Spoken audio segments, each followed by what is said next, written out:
Okay, so the next question is, what does trauma informed care do for children? So trauma informed care is care given specifically to like what the child has gone through. So let's say they've gone through let's say like their dad had an addiction, has an addiction. So what will happen there is like social workers, therapists, and like teachers will all come together and try to give child the care that child needs based on that specific issue or issues that they're going through. That's really interesting, and I think it from what you're telling me, it seems like it would be very helpful because I think sometimes people like try to give like the same care to like all the kids who are going through maybe something, but I think it really has to be individualistic for in order for it to be effective. And what I've like what I thought right away is like it's more work, and I feel like a lot of people don't want to put in that work because it's you like the teachers, therapists, they all have to speak to one another. They have to keep a communication, come to this like agreeing like this plan of like, okay, how are we gonna do this? And I feel like a lot of people are very like, oh, we don't have the time for it, or they're just not willing to put in the work. But I think if we put in that work of what you're telling me, like that can be a really good thing. Yes. Yeah. And like with trauma informed care, because it's so specific as well, and not only just helps kids like based on what they've gone through, but also like who they are. So like adjusting to like whether or not they're a girl or a boy or any other like their citizenship status, like whether they're low or high income, like you're gonna want to approach it very differently because of like the things they know and the things they have. But I feel like what trauma informed care also does, because it's so specific, it shows these kids like, somebody actually cares. Like you said, like somebody's actually putting in all this effort to understand, but also not just understanding, but you're also helping them. So I think trauma informed care for kids especially can show them like from a young age like how exactly they can manage. They can take like what they learned at a young age, and then like if they go through something similar as an adult or even with their own kids, use what they learned, and essentially just helping these kids throughout what they're going through and trying to help it so that they don't end up going to prison, so that they continue the good path that they're on. But I think especially it's important for children, since like we said earlier, punishment isn't really the way to go about these things. But also I think it can also even help when they're having issues in school, since if they're having not just in school but anywhere else, like they might feel much more confident to speak about something new that has happened to them instead of just like keeping it to themselves. Like they have that those like they have the tools, and like there's also like that relationship between like that kind of like circle for them, if that makes sense. Yeah, it's essentially like creating a really good environment for the kids, since beforehand they might not have had anyone to turn to, but now they kind of do. I feel like it's also important to push that amongst teachers, since teachers may easily just be like, oh, that's a bad kid, like whatever, they're just bad because they're gonna be bad. But with trauma informed care, they end up understanding the child and like helping them, but also so then they understand, okay, these kids, they're not being bad to be bad, but rather there's all these other underlying issues. For me, what comes to mind in my kindergarten class, I remember My teacher, we had this one kid, he was like new, but he was really bad. He was super bad. Like, he would throw things or just like be way too aggressive and would be yelling, all that kind of stuff. And what my teacher did, because we had the bathrooms inside the room, so what my teacher did was she pulled him into the bathroom, and she ended up talking to him, like, for the rest of the class. She ended up talking to him, and at the end of that discussion, you know, like, her and the little boy were like crying, you know, and it was like and then by the end of the class, like, you could see, like, yeah, they both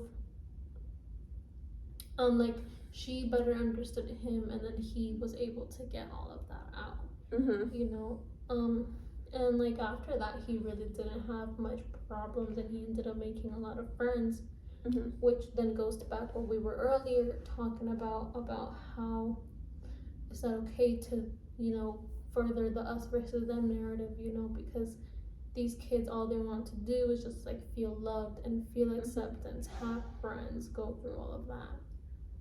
Yeah, I don't know why. Immediately when you started talking about kindergarten, I remembered something else. I remembered my teacher, Mrs. Roquan. We were playing like board games. Like, we were in kindergarten and we were playing board games, and it was like a ladybug board game, and some of the ladybug pieces were missing. And I was sick, I remember, and my mom, when I was sick, when I was little, like, I had like a runny nose, she would put like toilet paper like in my pocket, so if I needed to blow my nose, I could. And so since they were missing, she literally was like, she asked me, she's like, what do you have in your pocket?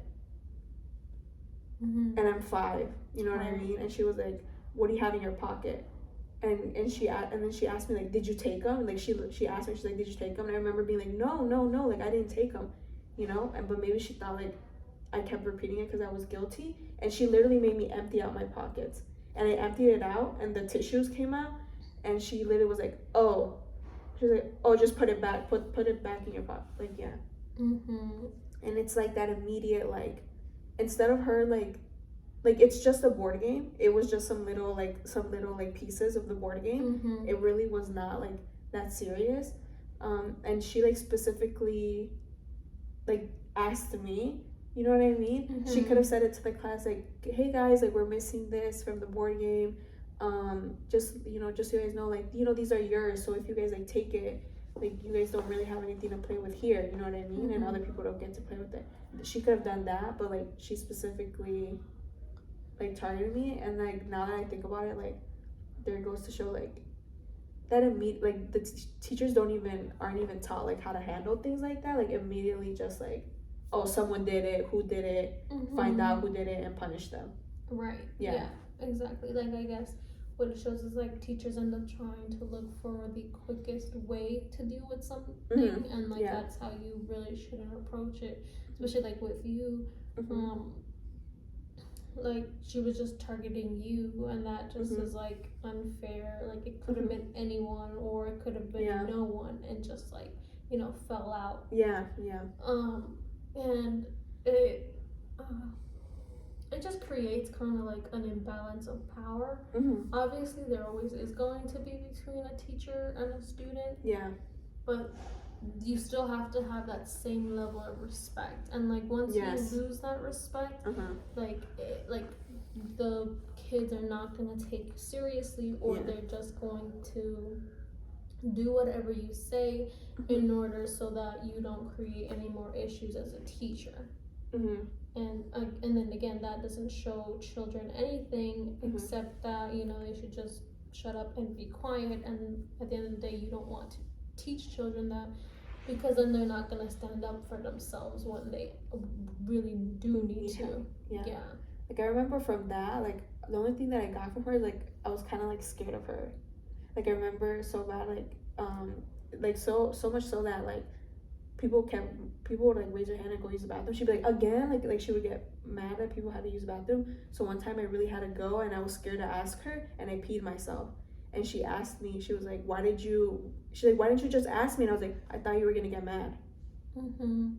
Exactly. But she was like upset. She was like, no, why would I get mad? Like, what do you mean, why would you get mad? Like, you've been treating me bad. All I've gotten from this conversation is that teachers have been treating me bad. kidding. Exactly.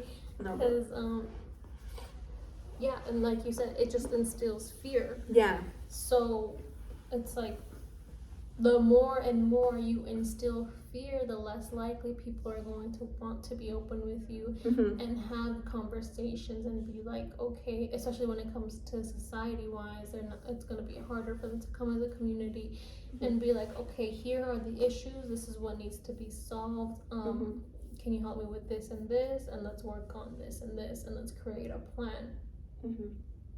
You know, I think as well, the imbalance of power comes between like police and students. You know, because you know, if a policeman comes up and talks to you, like, you're going to be scared and you're going to do whatever they say just because they're a police officer. And then that's where it's just bad as well, since like it's the same thing with teachers. Like, if you have a bad experience, it's going to just continue to instill fear. And it just shows again how both policemen and teachers are taught like how to deal with things the quickest way possible. Especially when it comes to mental health issues. You know, somebody may be erratic and maybe throwing things, but they're not doing that on purpose. They're just doing that because they have a lot of mental health issues, and then often they'll be arrested, which doesn't do anybody any favors. Or even with people with disabilities, that happens a lot too. Yeah, especially with people with disabilities who may not have all the resources as well, because let's say they can't go to work. You know, it's a lot.